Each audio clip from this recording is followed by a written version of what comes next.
Ralphie, I worked too hard all many years to be treated like dirt. It's no law we should be stuck together like Siamese twins. Summer shoes you didn't have, skates you never had. But I bought a new dress every week. A lover I kept, Mr. Gigolo. Did I ever play a game of cards like Mrs. Marcus?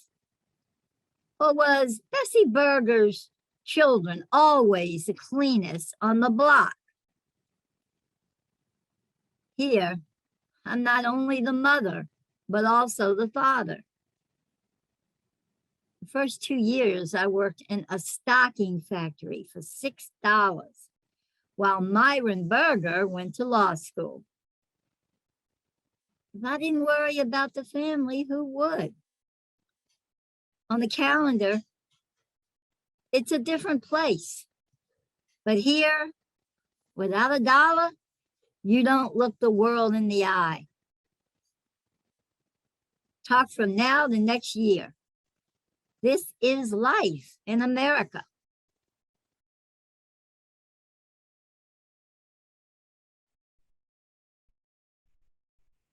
This is Richard Philip Schwartz. I'm going to be playing the part of Howard Beale from the movie Network. I don't have to tell you things are bad. Everybody knows things are bad. It's a depression. Everybody's out of work or scared of losing their job. The dollar buys a nickel's worth. Banks are going bust. Shopkeepers keep a gun under the counter. Punks are running wild in the streets. And there's nobody anywhere who seems to know what to do. And there's no end to it. We know the air is unfit to breathe, and our food is unfit to eat. We sit and watch our TVs while some local newscaster tells us, today we had 15 homicides and 63 violent crimes, as if that's the way it's supposed to be. We all know things are bad, worse than bad. They're crazy. It's like everything is going crazy. So we don't go out anymore. We sit in the house, and slowly the world we live in gets smaller. And all we ask is, please, at least leave us alone in our own living room. Let me have my toaster and my TV, my hairdryer, my steel-belted radios, and I won't say anything. I'll just leave us alone. Well, I'm not going to leave you alone. I want you to get mad. I don't want you to riot. I don't want you to protest. I don't want you to write your congressman because I wouldn't know what to tell them. I wouldn't know what to tell you to write. I don't know what to do about the depression and the inflation and the defense budget and the Russians and crime in the street. All I know is, first, you got to get mad. You got to say, I'm mad as hell and I'm not going to take this anymore. I'm a human being, goddammit. My life has value. So I want you to get up now. I want you to get out of your chairs and go to the window. Right now, I want you to go to the window, open it and stick your head out and yell. I want you to yell, I'm mad as hell and I'm not going to take this anymore.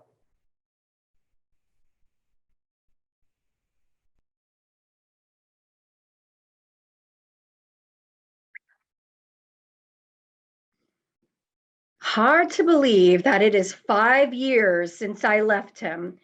And what I remember of all of the 20 years of abuse that I lived through is him sneering at me and saying, your fat gut sticks out further than your tits.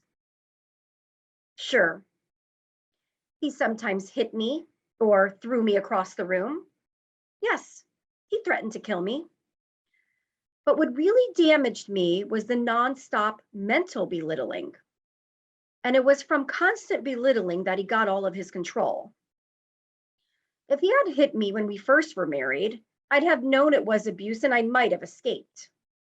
Instead, he started with little insidious insults. I wasn't thin enough. I wasn't smart enough. No matter what I cooked for him, something was wrong with it. I wasn't allowed to talk about one thing that went on in my workday. I wasn't allowed to mention anything that I heard on the radio or television, but I was supposed to try to make intelligent conversation. No matter how hard I tried, I wasn't good enough. I just kept trying to be better, smarter, thinner. He started snipping off my relationships with my family and friends, and then he started using really disgusting language.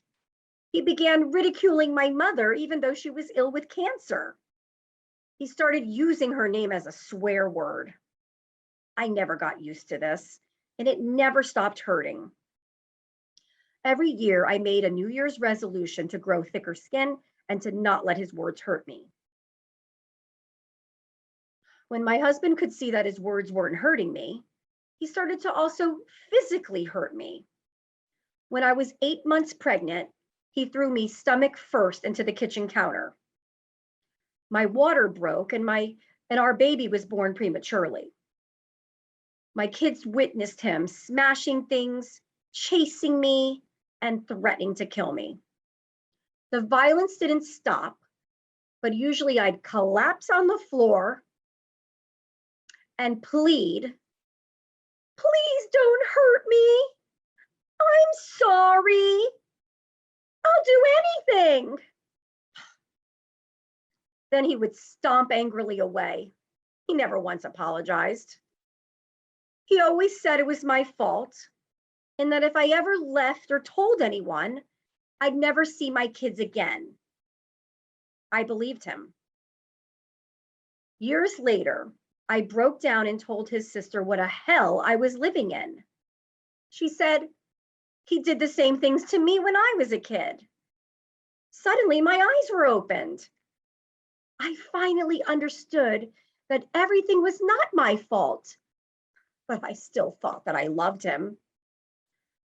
I confided in my family doctor, and she strongly suggested that I talk to a therapist. I did. I decided to leave my husband. I was afraid that he might kill me or kill himself, but I thought that even if it cost me everything, even my life, it was worth it. I left him. It still amazes me. I have a university degree. I was the breadwinner for the family. And I was locked in an invisible prison of abuse for 20 years. It can happen to anyone.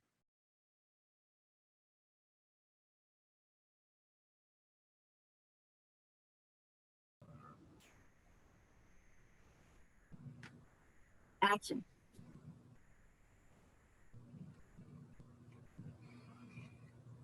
Hi, this is Marginal. I'm doing the monologue today of Tennessee Williams, The Glass Menagerie, and the role of Laura.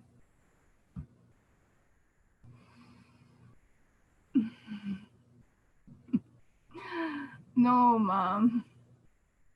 I can't go outside these walls. There's just too much pain. I can feel everyone staring at me, staring at my leg. The noise it makes is just so loud. That's why I dropped out of school. As I limped down the hall, I could hear all the giggles behind me they tried to hide. No one wants to be around me, around the limping girls who make such a racket. So I broke up. I broke up from the rest of the world before it could cause me any more pain. Mom, because whatever crippled my leg has crippled the rest of my being. I'm secluded from the world, yes. Just listening to my music and dusting my glass collection. This is where I belong. Huh? And I'm content in my bubble with no more failure for the rest of my life. Mom? Huh?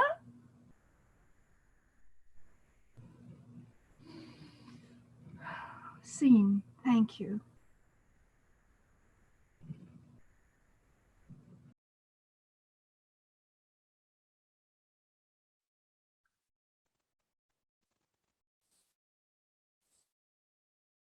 I swear that in the testimony I'm about to give, I shall tell the truth, the whole truth, and nothing. Wait a second. Just what is truth? What are we calling truth these days? I'm a writer, so words for me are precious, and the correct words, also known as the truth, are sacred. But lately, in this vicious tribal land that seems to be forever itching for a fight, truth has taken a beating. It's been relegated to the closet as being irrelevant. I've actually heard people in the media refer to this as the post-truth era. In my value system, that is simply not acceptable. There's no discourse, no debate anymore. All there is spin. If an apple falls from a tree, someone will quickly weigh in and accuse the tree of not holding on hard enough. Those bark skin types are not to be trusted.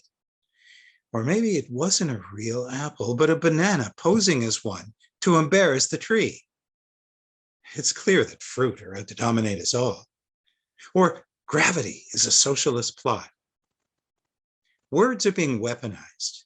It no longer takes an F-bomb to do some damage. A skilled pundit can lay a nation to waste in a single diatribe dressed up to resemble a news report. Say it loud, repeat it frequently. That's the new form of debate. Isn't it great you don't need to do your own thinking anymore? There are lots of folks ready to tell you how to think, what to like, and what to be against. Personally, I blame Photoshop. Remember when you could say with confidence that a picture doesn't lie? Now you don't know what to believe. And that's how they want it. Keep enough confusion in the air so that no one is really sure where the ground is. Folks will give up trying to reason things out. Many have given that up a long time ago. A large portion of the nation doesn't care about evidence anyway. They know what they want to believe. They've invested much of their lives in the mythology, so don't try to confuse them with the facts. Regardless, I still hold by this. If the truth is your enemy, you are very much in the wrong.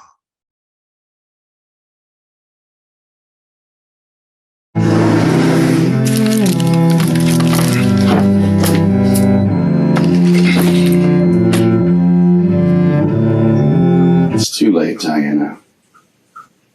There's nothing left inside of you I can live with. You're one of Howard's humanoids. And if I stay with you, I'll be destroyed. Like Howard Beale was destroyed, like Lauren Hobbs was destroyed, like everything you and the institution of television touch is destroyed. You're television incarnate, Diana. Insensitive to suffering, indifferent to joy. All of life is reduced to the common rubble of banality. War, murder, death are all the same to you as bottles of beer. The daily business of life is a corrupt comedy. You even splinter the dimensions of time and space with split seconds and instant replays. You're madness, Diana, virulent madness, and everything you touch dies with you. Not me. Not while I can still feel pleasure, pain, and love. It's a happy ending, Diana. Wayward husband comes to his senses, turns to his wife with whom he has built a long and sustaining love. Heartless woman in her Arctic desolation. Music up with a swell. Final commercial. And now, here are some scenes from next week's show.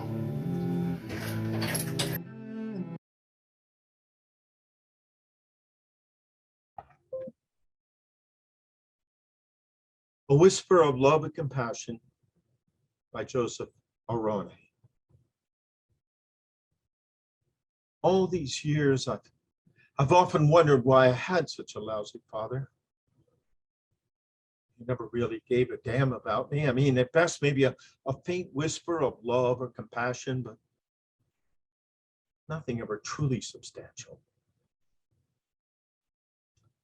Looking at you now, and I feel bad for you. It must have been hard to walk in your shoes. Kill me, Dad. You really do. I never understood how a man could give up on life and still physically exist. Holding on. Just holding on. Oh, no, Dad.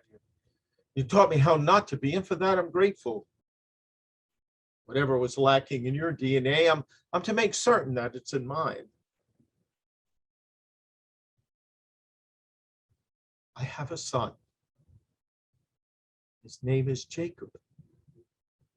Like me and like you. He is the most beautiful thing I've ever seen in my life. And my son gives me everything that was empty for so long.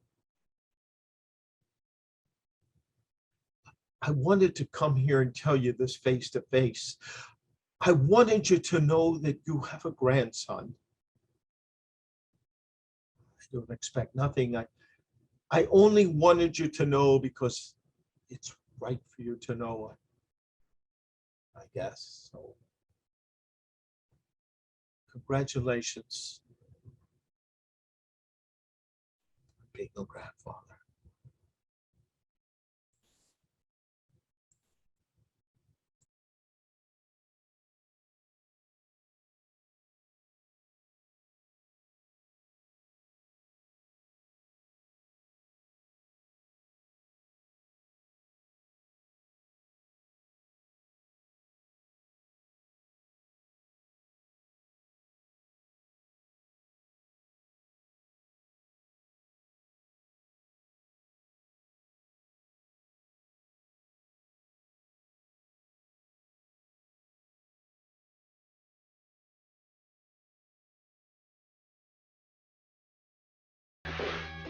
Ralphie.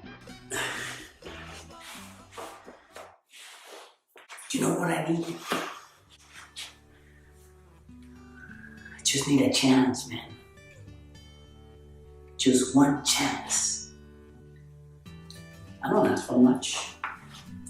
I work really hard for little. I almost die jumping the border to come to this country. I clean toilets. I do dishes. I mean, I don't care doing the things that Americans don't want to do. I do whatever it takes to become a citizen. Whatever it takes. I miss my family. I have a little daughter back home and my wife. It's in the money and stuff, but I make enough to pay for my rent and my food. One day I wish I can have them here. Me, the US. Man, I love this country. But I'm not allowed to be a legal resident. Citizen like you are, Peter.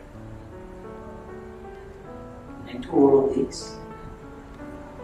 My family. To get away from drugs.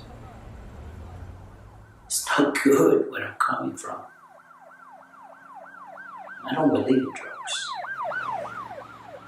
But work over there is not enough to provide for my family. No.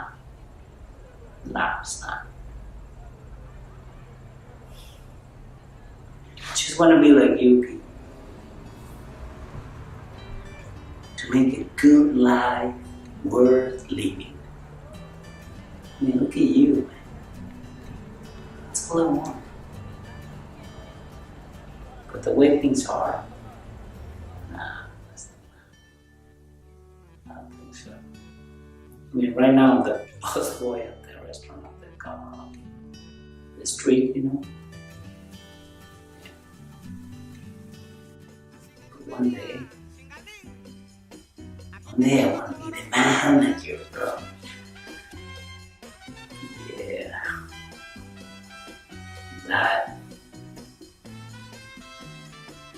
That's my American dream.